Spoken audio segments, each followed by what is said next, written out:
Hey, what's up? I'm back.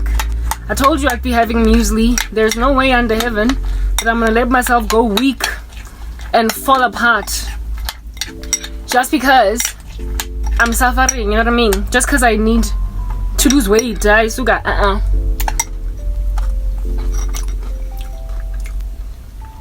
Delicious. Second part. In the previous part, I'm having that and some fruit. If I it will at least leave room for. See, the sun has set now. It'll make me eat less dinner. Yeah, but I can't let myself exercise with barely any food. This guy at Wits, right, that was pursuing me. Please go check out the previous part, right, to understand what we're talking about, to gauge your bearings and stuff like that. I was talking about the fact that men insist on respect and loyalty more than they do on reciprocated love from a woman, and Christ is the one that uproots out of them once they turn their lives over to Jesus. The desire for just loyalty and respect without a woman really being truly happy to a point of pursuing her violently without really truly doting over her, but just trying to lord it over her with an iron fist to make her love you, make her want be with you, not so much love you, because they trust that women are highly unlikely going to cheat in an ecosystem. So just don't go out on me and disrespect me as a man and have other men laugh at me in these streets, but you don't gotta love me. Whoa, okay, very well. This guy, when I was at Wits, would pursue, like, the first day that he met me, I wasn't even responding to him. I was telling him to leave me alone, and he was following me around, and he'd be like, so what subjects do you do? What are you studying? And I wouldn't even tell him because I wasn't trying to linger him on a conversation, for crying out loud, right?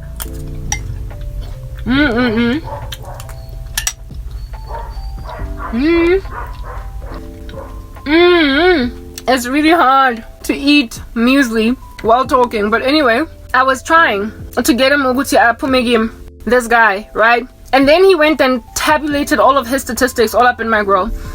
I'm like, he's like, what are you studying? I'm like, leave me alone. Like, it doesn't matter. Just pumagim. And he was like, well, I am doing a BSc in financial mathematics.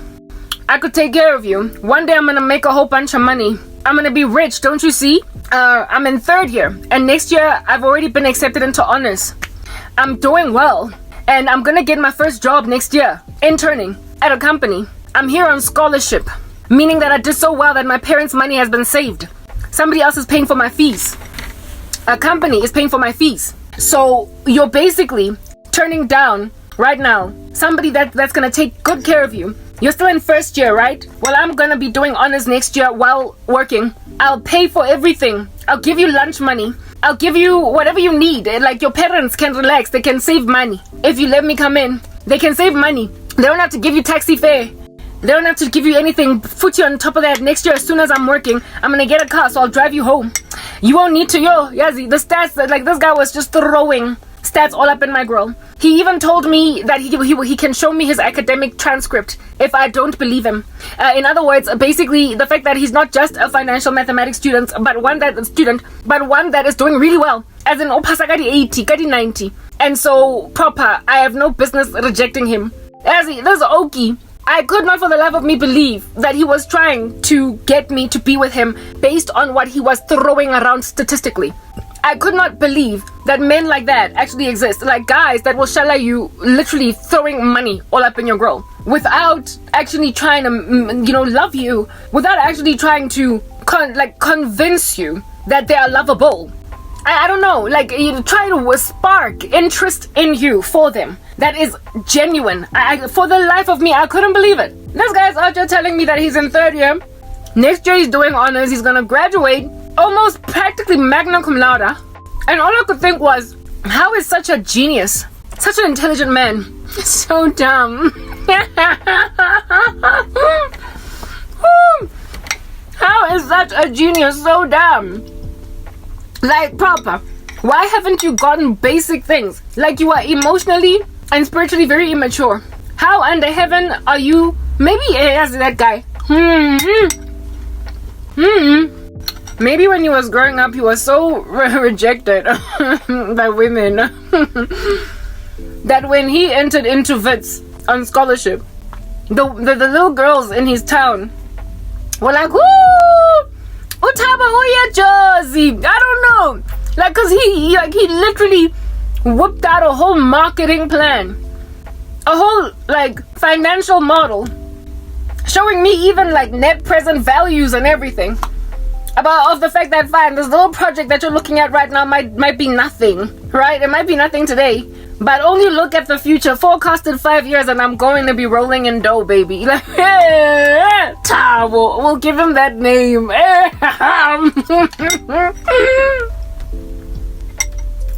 He was like the beginning of a concept in corporate. Not even so much of a project. Before a project is considered viable to take on, you know, there are all different kinds of financial exercises that must be performed to gauge the feasibility financially of this project.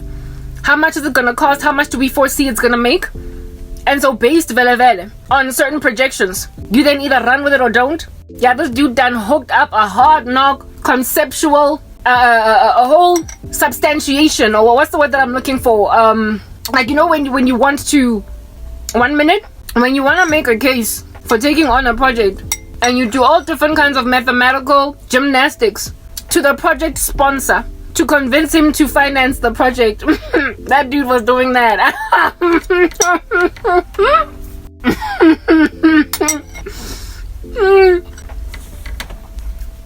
To a woman, that was never pulled by the nose scachalete. It's never been me. He was making that case to a woman that by then had never dated a guy that had his own apartment, had never dated a guy that had his own car, had never dated a guy that even had a driver's license, had never dated a guy who bachelored her, gave her money. I had never been that girl.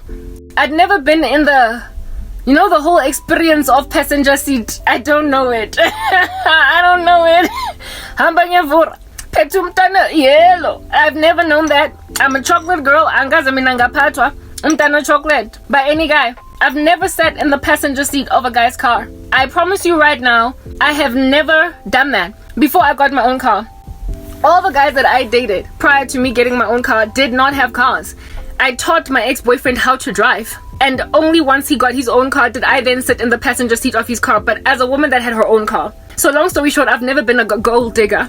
I've never been the kind of woman to pass up a guy because I get a money. I've always, like when I was growing up, I used to combat with my boyfriend.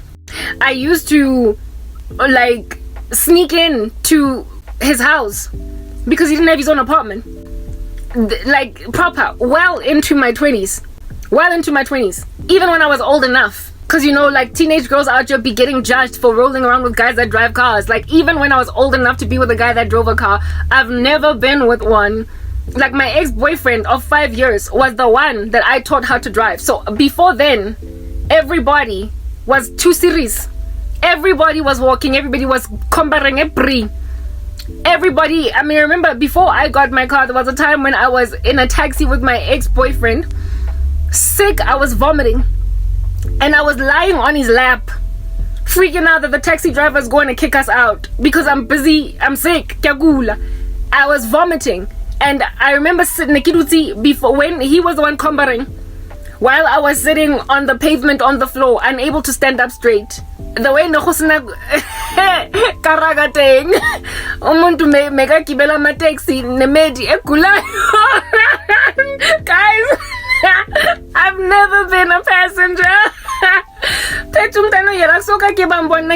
Passenger seat pupile, drinking some sweet alcohol. I've never been that girl.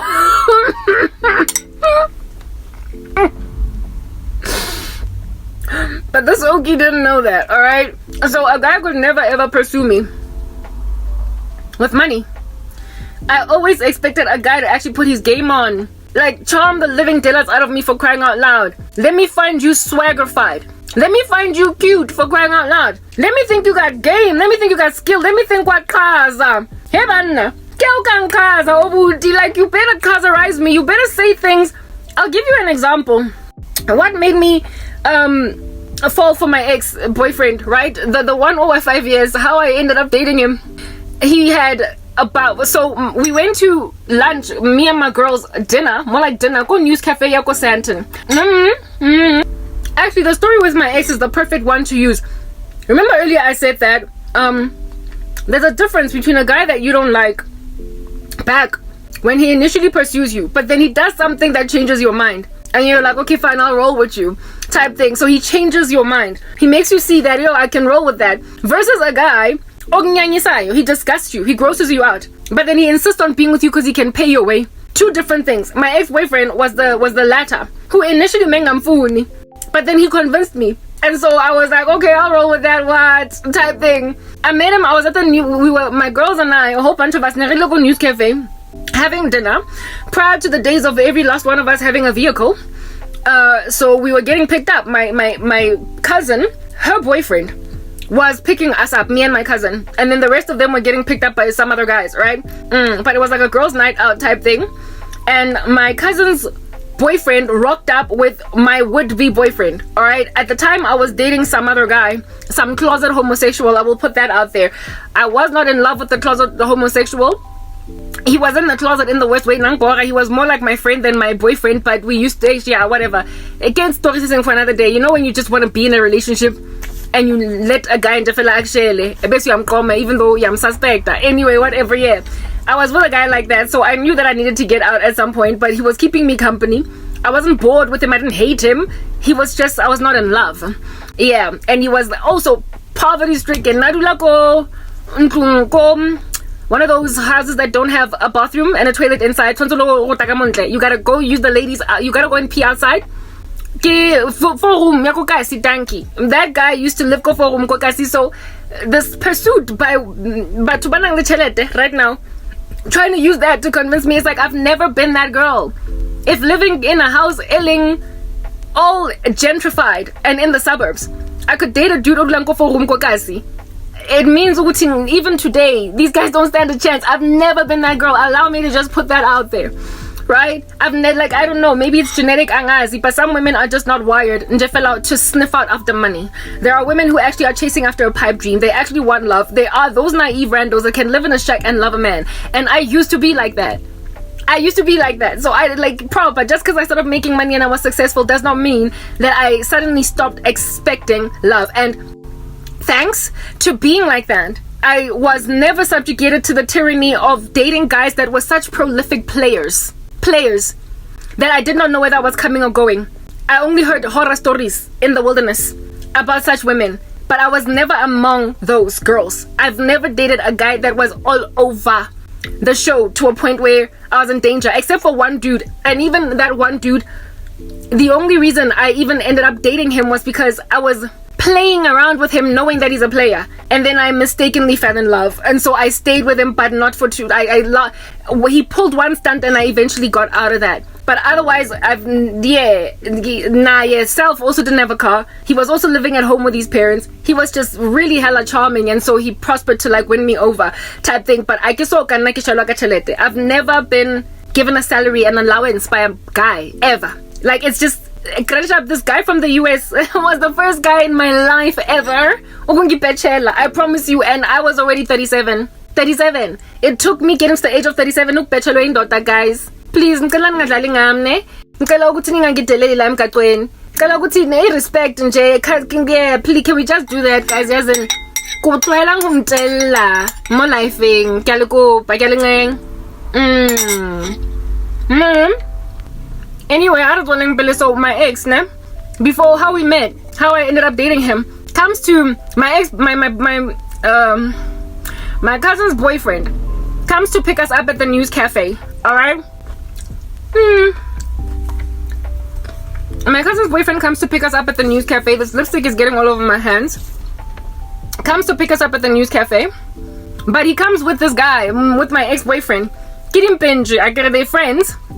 Type establishment thing, and they were already somewhere where meziwa, angazi, whatever. It was all happening.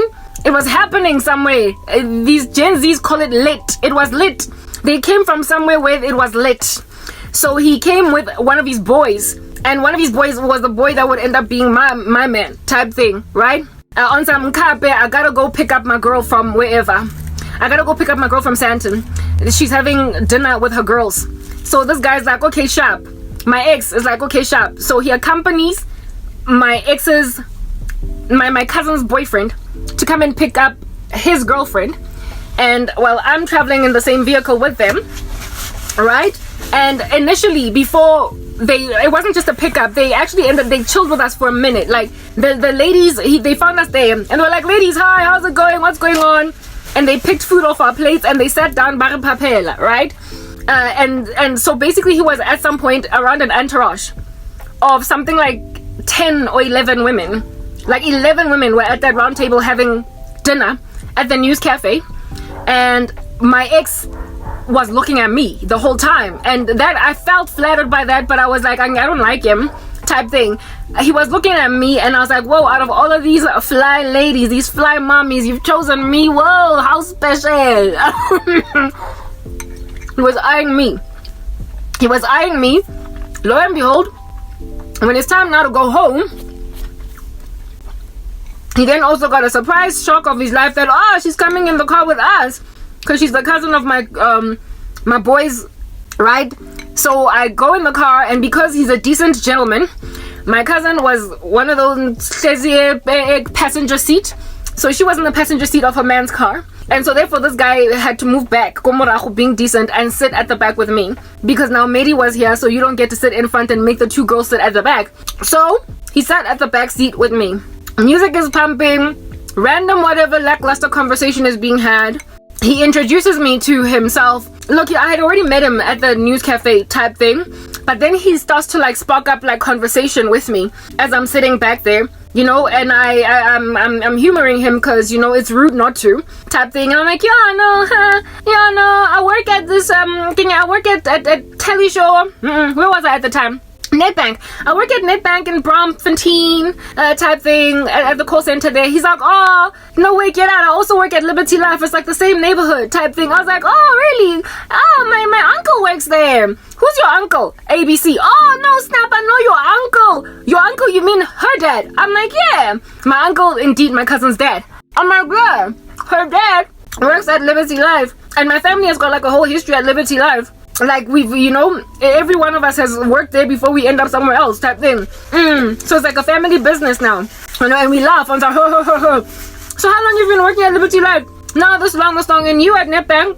No, this long. Oh, it's weird that we haven't seen each other around, but anyway, maybe we'll start seeing each other around. I was like, funny type thing. Anyway, so we were able to spark up a conversation.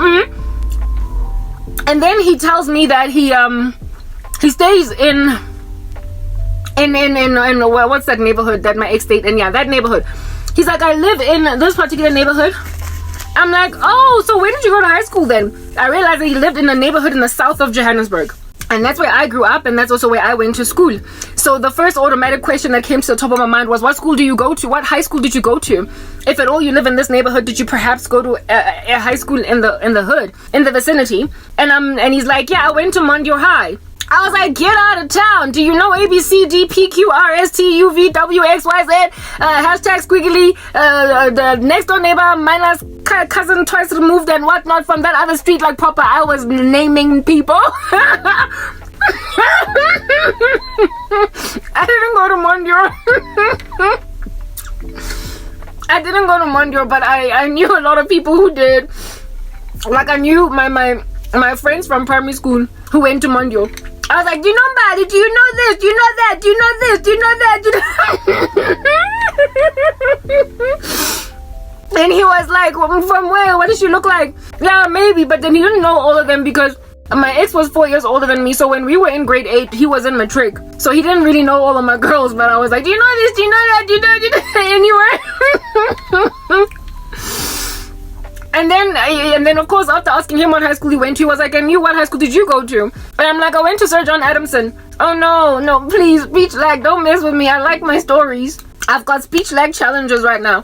So after asking him what school he went to, he then is like, where did you go to school? I'm like, I went to Sir John Adamson. He's like, oh, whoa, no, wow, okay, wow, that's interesting. From what year? I told him that's when I told him my age. I was like, in grade 8, from 1998 until 2002. He was like, oh, okay. I would have been in matric when you first started out. I was like, oh, okay. Well, do you know my sister? And he knew my sister, my older sister.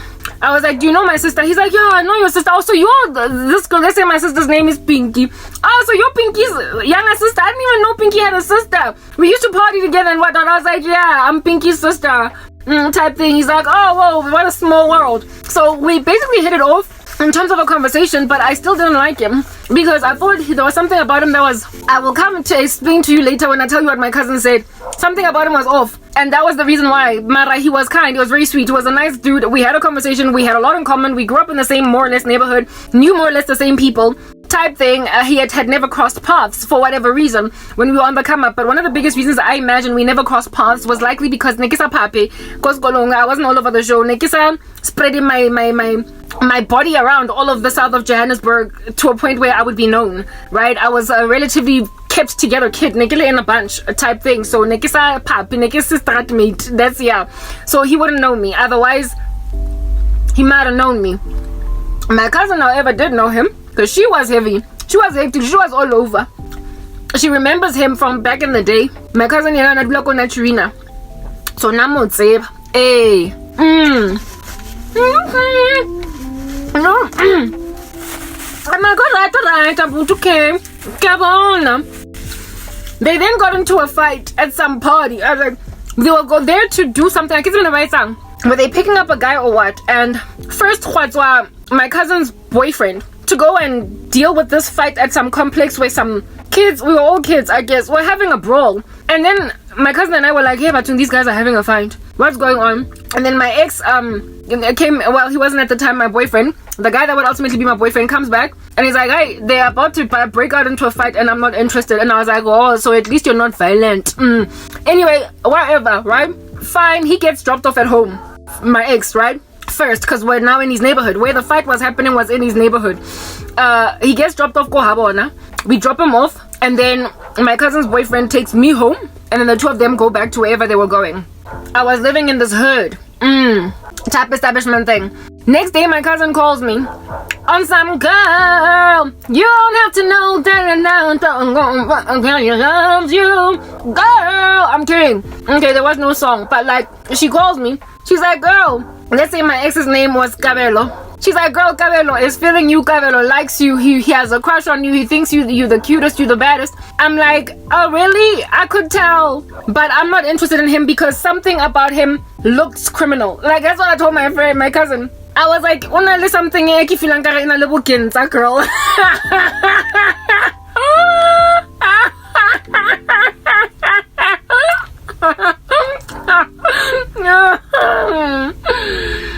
I'm like, something about him is ginsery. Okay. I'm like, something about this guy is ginsery. And she's like, yeah, I agree. Something about him is ginsery. But before, I mentioned that I felt like something about him was a little bit of like he had a criminal, something just gave off dishonest, okay? It was my gut feeling. Before I said that and she agreed with me.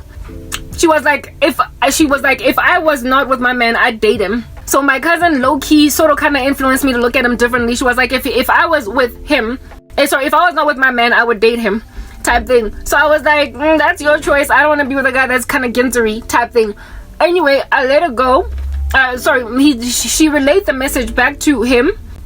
And he was like, oh snap, well that kind of sucks. But anyway, let's see, come on. Like, yeah, I told him that I have a boyfriend, right?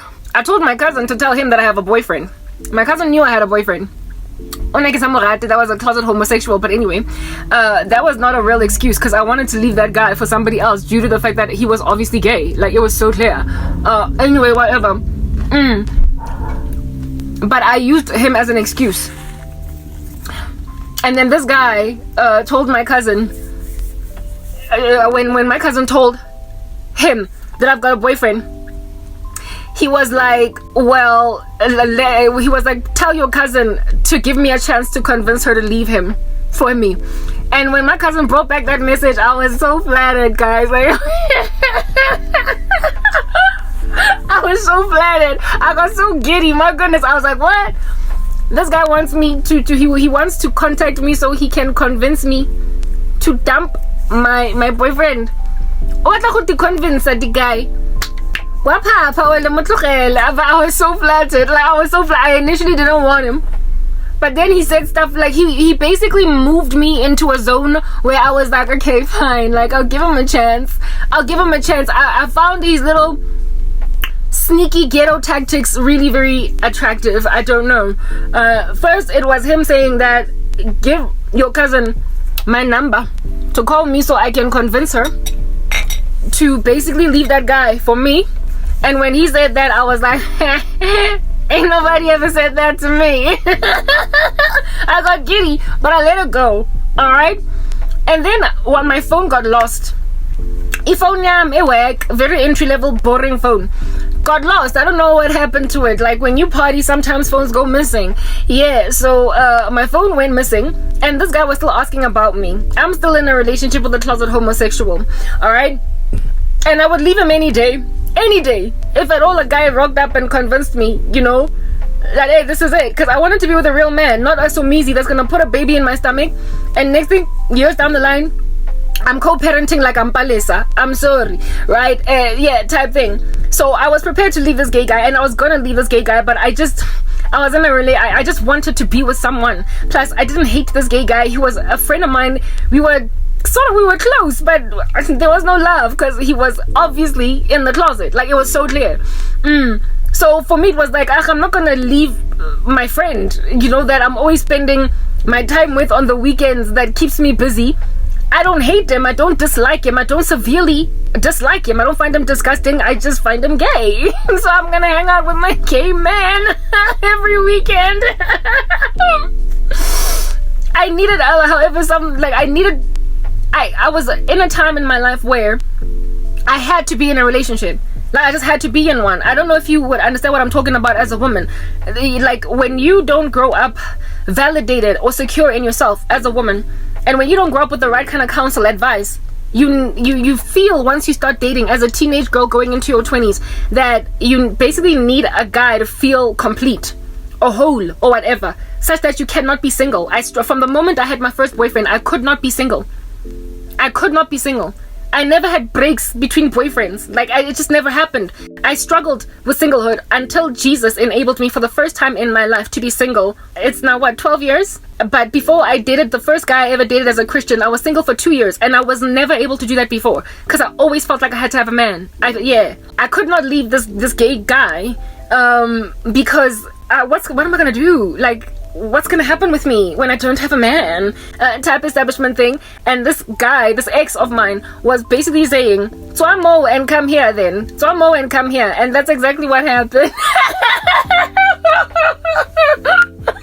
1 minute. Anyhow. Alrighty, so my ex-boyfriend is trying to convince me to come through. He's still asking about me. Do you understand? And then my phone gets lost. Alright?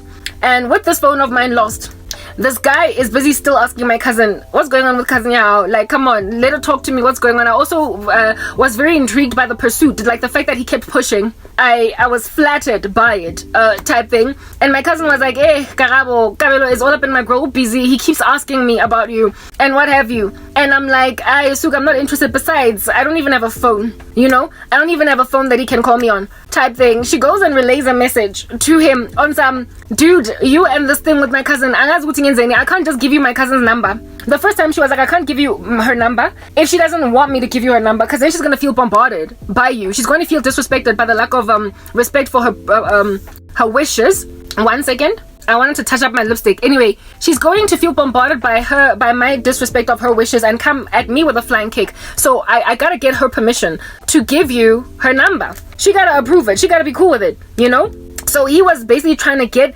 me to a point where I would agree to where I would agree for my cousin to give him my number, right? Type thing. But he kept on calling my cousin, kept on tapping on the shoulder of my cousin. He went out of his way to basically ask my cousin, your cousin. He didn't even wait for my cousin, waiting to bump into her somewhere and then being like, so where's Karabo, what's going on? He actively he called her, asked for permission from the boyfriend. Can I call your girl so that I can get your girl to hook me up with her cousin? And he kept pushing. He kept pushing. So that's another thing that really got to me, right? It massaged me a little bit. It loosened my ropes. Whatever it is that I was holding on to hard and fast, it loosened them a little bit. But then when I lost my phone, that's what took me over once and for all. Like, that's what made me just pass away. I literally just passed away. I lost my phone, and then my cousin, when he called her, my cousin was like, on top of that, Lomuta gets on her phone. She doesn't have a phone. And so the only time that I'm able to contact her is if I call her on her mom's phone, or if she calls me. But otherwise, she in and of herself is an unreachable human. So umuntu lona akena phone. Like, she doesn't want you. Just accept, embrace, move on. There are plenty of fishies in the ocean. And my boyfriend was like, what is this? I'll tell your cousin next time you talk to her that I'll buy her a phone. And just so I can talk to her. I'll buy her a phone just so I can talk to her. And she doesn't even have to pay me back. And she doesn't even have to be with me just so I can talk to her. I'll buy her a new phone so I can talk to her. And she don't gotta pay me back.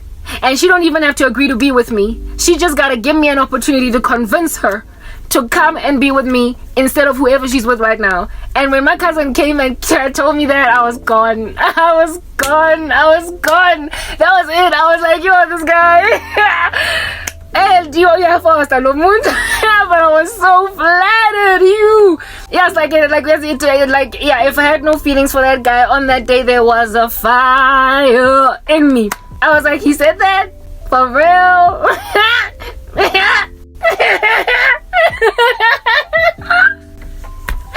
I was so flattered. But I still was like, that guy must relax. Desperate. He's dead. Like, tell him to chill out with the desperado stunts. But deep down inside, low-key, I was like, whoa, this guy, like what? Right? So I started thinking about him like all the time. Meanwhile, back at the ranch, the gay guy, D1, that guy will always be the most shocking the exit out of a relationship that I've ever experienced. Like, one time he came to my place and left his phone with me, by mistake, my mom's house where I was living, and left his phone by mistake with me. I don't even know who leaves their phone by mistake. Like, a phone is just something that is always on you, but nonetheless he left it with me by mistake, right? And he called me on some, babe, my phone is with you, please take care of it until next time I see you. Got public phone, back before when there were still public phones. Is that still a thing? The container public phone in Cassis? I don't know. Whatever, I'm like, fine, I'll hold on to your phone. Here it is, and I'm holding on to this phone, right? And before the battery dies, a phone call comes through, and I'm about to tell this phone call, this individual has left their phone with me, so please call them on their sister's phone or the mom's phone. Because, like, this phone is with me for I don't know how long. Right? So I answered the phone to basically relay that message, and there's some chick on the other side. I was like, Lomutlona is gay, he's homosexual, guys, it's clear. He's got another girl. She was like, let's say his name was Rainbow because he belonged to the rainbow community. They took our rainbow. The rainbow belongs to Jesus. Anyway, whatever. This guy, Rainbow, this chick is like, Rainbow ke monna wa ka. Ke pregnant, ke 5 months pregnant, ke ngwana Rainbow. I was like, what? I was like, I'm sorry, this is my ticket. I wasn't in love with that guy. I was feeling guilty. I knew I was gonna leave him one day, but he was my friend, and I didn't want to hurt him. But I wanted a way out somehow. I answered the phone, and some woman told me that Rainbow is her man, and that she's 5 months pregnant with Rainbow's child. I was like, like, proper, what in the world? He's gay. Like, can you be so gay that can you be so closeted as a gay man that you would hurt Imediako with another woman just to prove that you can play women even though you're in the closet? You know what convinced me that this guy was in the closet? The fact that he was struggling in that regard, if you know what I mean. Like, he was struggling to arise to the occasion, if you know what I mean. And at some point I thought, maybe I'm not attractive. There was something wrong with the crank. Like, I don't know. What's going on? But this guy, his struggles were just like out of this world. And over and above his struggles, arriving to the occasion, he also was very effeminate. He had the mannerisms alongside struggling to get ready, So I was like, I know Mina busy, no, so busy. Keep busy, so busy, guys. Keep busy, so busy. My life thing. I was convinced I was with so busy. He was in denial about it. He also told me that many people suspected him of it in his life circle. They suspected him of being in the closet, but but that he wasn't. He claimed that he was a completely hot-blooded heterosexual man, and type thing. And I'm like, hot-blooded heterosexual guy, I'm only like 21, so basically I'm at the hottest I've ever been in my life right now, and you can't see nothing hot about me in that regard. Guy, how in the world you gonna make out with a woman for 3 hours and still not get there? I'm sorry, like, no way. I was like, that guy is in the closet. He's in the closet. And I was shocked out of my mind. I was like, you impregnated a woman? Umichi sita boy. Kanjani when you struggle with me. This woman was like, Rainbow Kimunaka. Rainbow is my husband, and he is what is this? And I'm 5 months pregnant with his baby, and I was like, as in, I'm sorry, like, I don't care if this is true or not. Bottom line is, I always want it out. I don't want to be with a man that I can't do what I need to do with, and on top of that, I don't want to be with a guy that is not attracted to me. I also don't want to be with a guy that I am suspicious of, because plus I'm not in love, right? I was not in love with him, and the thing that made it impossible for me to love him was because he was so much like a girl. He was so effeminate. He was not masculine enough, and so it made it really hard for me to fall in love. Now he was a really cute guy, and that's what made me date him in the first place, but he was too much of a girl for me to fall in love with him. And so when I got that phone call, I was like, okay, you can keep your baby daddy, girl, like, proper, all the best in the future. I hope you have a healthy delivery. When he comes here to get his phone, I suppose I shall let him know that you called. Lo and behold, that same night he calls me, and I'm like, girlfriend, now in phone is it? I was pregnant 5 months. Your girlfriend called me saying that she's 5 months pregnant with your baby, and he was like, oh, she's lying. I was like, dude, it's fine. No need to argue. It's over.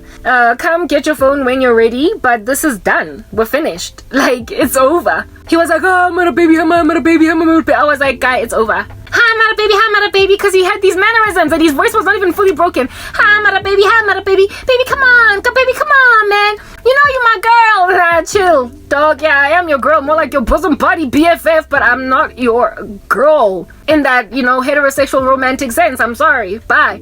And lo and behold, this gay guy, when he came to fetch his phone, he was laughing at me at how angry I was at impregnating another woman. He ended up going on right ahead to put witchcraft on me and my future relationship and everything else that I would endure. But nonetheless, whatever, I got out of that situation. So after he pulled that stunt, because I wasn't severely broken, devastated, hurt, tormented by what happened with the gay guy, because I didn't love him, I wanted an excuse and he gave it to me, and I got to get, do you understand? Oh no, come on, don't twitch. I wanted an excuse, I wanted to get out, and this dude gave me a perfect opportunity. He opened a window for me, Ugamba, without feeling guilty for dumping a man that was, faithful and didn't hurt me and didn't do anything to really just kind of crush my bones, and yet I'm just dumping him just because I can. He eradicated that guilt from my doorstep.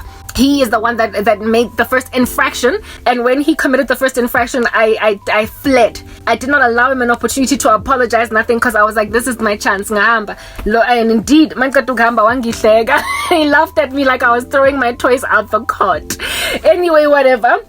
Moving on, he tried to come back, because that's the thing about a closet homosexual. The woman that they were able to get along with most and hang out with, and so therefore have a convincing relationship with, they will always try to come back to them so as to convince the world that he's straight. The one that he could really truly be a friend with, instead of a real lover, and just because she helps his acting along. His Emmy nomination is due thanks to her, and I was helpful to this guy's Oscar performance as being a straight guy. I was not about to go giving Somizi a baby, realizing, oh snap, I'm pregnant by a man that likes men. I know that was not going to be my story, so I knew that if I had forgiven him and continued with what I was doing with him, he was going to continue to use me as an Oscar performance, and so I fled. But I also fled thinking at the back of my mind about this guy that I'm crushing on, this persistent, right, that is out there in these streets, like trying to talk to me to help me understand why I gotta be with him and not the other guy. I found that boldness, that bravado, that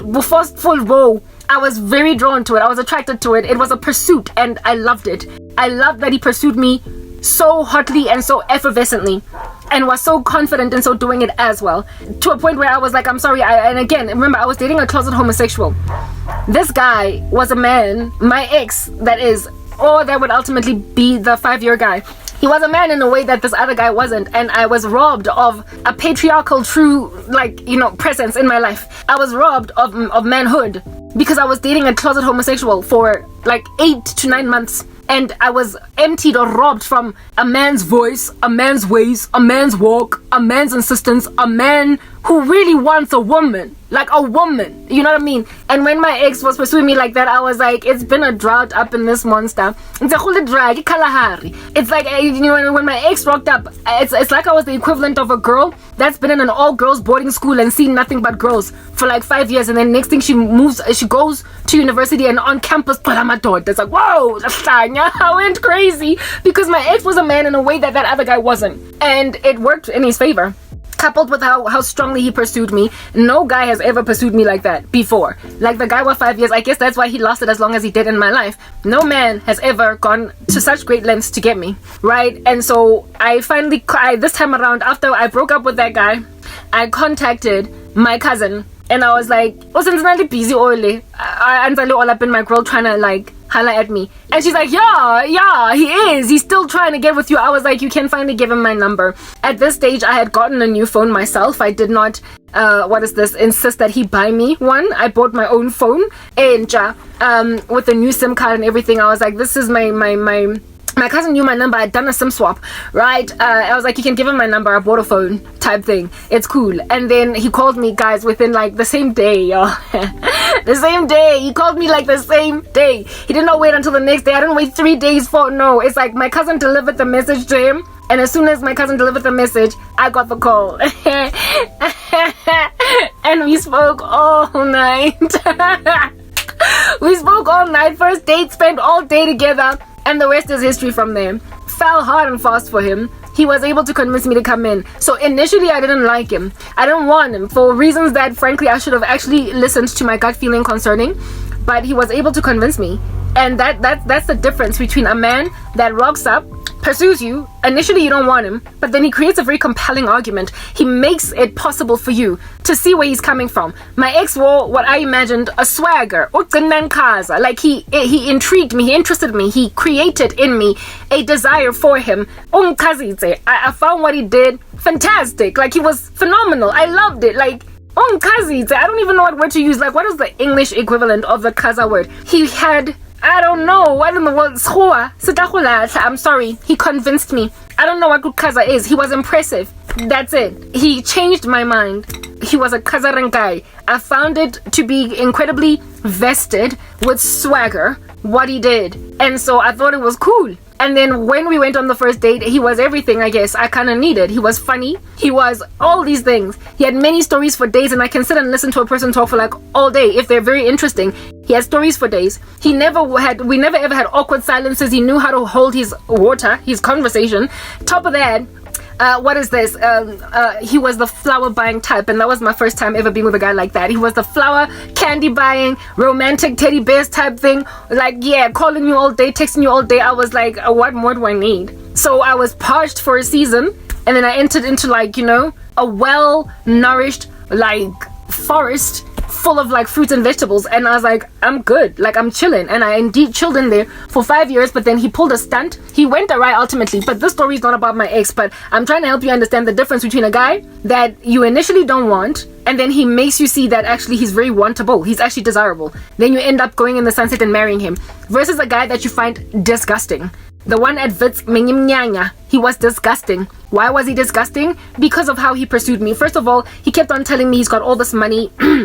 He not money, sorry. He didn't have money at the time, but he was talking about the prospects. I told you he pulled out a whole value proposition, a whole business case, for crying out loud. He hooked up a whole marketing plan with financials in it to show me the net present value of what he is today. That while he might be a lowly university student right now, he is a financial graduate. He is a BSc financial mathematics near graduate that is going to be doing his honors next year and interning at some big company, and he's going to be getting his first car then, and then he's going to pay for everything, make sure that my parents don't got to pay for my school fees, my parents don't got to pay for my anything, because he's going to be taking care of everything. My parents are going to be, maybe not school fees, I mean goodness, if you're interning at your first job, if it's not school fees that you're paying, but carry type thing, whatever, like if I want to buy steers at the Matrix, then I'm going to go under heaven and buy a wacky Wednesday for myself and my girls type thing. He was promising to basically make me, he was promising to end up put my this. He was telling me that tomorrow he's gonna be put matlesa, and so because he's gonna be put matlesa, hey, I ought not pass him up. That was his initial strategy. And I found it tactless that he was basically throwing money at me on some, I don't care lady if you don't love me, but I can love you. It's like, have you no regard for the fact that I don't want you? Why are you not, just like with my ex-boyfriend that I just explained right now, why aren't you trying to get me to love you? Why aren't you trying to get me to look at you with regard? Why aren't you trying to get me to see where you're coming from? Like, charm the living daylights out of me. Convince me that I should be with you. Change the mind of a woman that was under normal circumstances not even trying to holler at you. She was not even trying to look at you. But now I'm looking at you because what cause? There's something that you've done that has impressed me. Do that. If at all a woman is not coming around, don't tell her that you can buy her shoes. Don't tell her that you can, you can promise her a future. Do not do a value proposition, a business case, a hard knock with some financials forecast into the future that can convince her. Why under heaven she should be with you? Instead of you just putting your A game, like your swagger, the game, the thing that you do. Like, there was this guy, for instance, at Wits that I was very close friends with. Also ended up breaking my heart, right? He had a girlfriend type establishment thing when I was with my ex at the same time. But I ended up developing a low-key crush on him because he was, in the beginning I didn't like him because he had an attitude. He walked around like he defecated ice cream and like everybody stank. Yeah, some Congolese dude, and I didn't like him at first, but then we started working together in school on projects, assignments, because we were strangely always in the same classes every single year.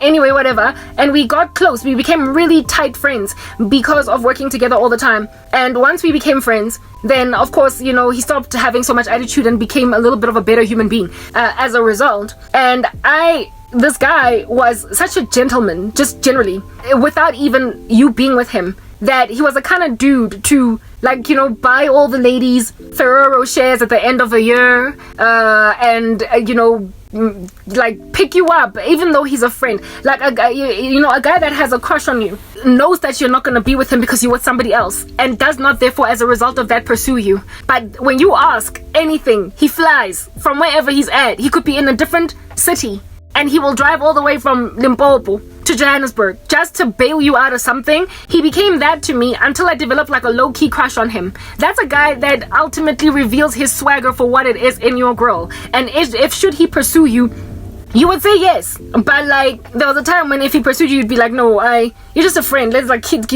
type setup thing. So I found to grow on me. That's the kind of person that grows on you. Thank you very much. Because he showed himself worth your while to gaze upon. Versus one that is promising you the sun, the moon, and the world to finance you, and you don't gotta love him, just let him be in your life. Random rubbish. And unfortunately my poverty has subjugated me to the tyranny of men like those. The one Rokovitz not only gave me these rap sheets, right, but as time progressed, because he kept on, this pursuit happened for something like 3 to 4 months, guys, every single day, almost every day. There were days when I did manage to escape from him, right, and it got exhausting, and it got so bad that I wanted to tell on him. I wanted to go to the dean of the maths faculty and talk to him on one of your students is harassing me on campus, and I'm scared now because I feel like he might even rape me if he found me in a conspicuous enough space because of how he started to talk to me. So he started out by first tabulating how successful he's gonna be in a minute to what he would do to me physically. So he graduated from talking about money, realizing that money is not going to work on me, and then was like, okay, I'm going to try a different strategy. So I'm going to talk about my abilities in bed. He started to describe to me things like I would be walking from wherever I'm at. I'm walking really fast. He's literally running with me. And he keeps on saying things to me that are so licentious, lewd, sexually, just very provocative, rhetoric, pornographic talk, describing what he's going to do to what parts of my body and how he's going to use what parts of his body to do what to me, and it was just so pornographic, the description of what he would do, that I felt like one day this guy could actually rape me if he finds me, like I said, in a conspicuous enough environment. And some days I would leave school like about 6:30, basically bordering on the sun setting. I gotta walk to Bree, across Mandela Bridge to get to the taxi so I can get to Vilgehevel. And sometimes by the time you get to the taxi rank, it's kind of dark. And there are exams that go with exams. Some of them you would write them since they would want to, they would set exams for students across different blocks, sections, right? We would write them after all lectures have finished. So 5:45, it was possible for students at Wits to start writing an exam at the end of the day. Go Flower Hall or Hall 29 or whatever at the end of a day, guys. And so the students that did not have their own cars or parents picking them up, sometimes you would find them in their numbers bunching together to walk to Bree, to taxi ranks, basically. Busihubo, K7, exam that starts at 5:45, ending at 6:30. And so you are literally on a Mandela Bridge when the sun is setting. And you got a Juanta. Thankfully, it's downtown Joburg, so it's still quite busy. And there are also employees at corporates around, like Liberty Life staff, whatever, that are also using taxi. So you're not alone. And other students are also in the space, but it's still dark. But however, on campus, it's practically empty. On campus, it is practically empty. People have gone to their residences if they live on campus, or they've left, they've gone home. And so you could walk a whole stretch all by yourself as a woman until you get to the end, to the outside, where now it's bustling Johannesburg. And that is how this guy sometimes used to catch me. And I was worried that if it gets dark enough after an exam, go Hall 20, especially go Hall 29, which is all the way quite deep buried in East West Campus. Flower Hall nearly better because there was like an exit not far from it, and you could be outside very quickly. But Hall 29 was like literally buried in, like, it was deep, it was far. And you had to walk quite a distance to get to any reasonable exit out of the university from out of Hall 29. And if you're not walking with other students, you would feel really out of place. I felt so scared. I felt so scared, right? Because of that guy. He would wait, guys. He would wait for me and find me. And some days the sun was already setting, especially ka winter. I told you he did this for about a 4-month period. And I would feel like he's gonna rape me, to a point where I wanted to report him to the school, right, to his faculty, and say, like, I like this guy. I knew his name. I didn't know his surname. I was gonna use nothing but his name. I knew that if I had asked for a student card to see his name and surname, he would have been suspicious. I was gonna report him on one of your students is harassing me, and he is speaking licentious things to me, and I'm scared for my life. Please do something, like discipline him or whatever.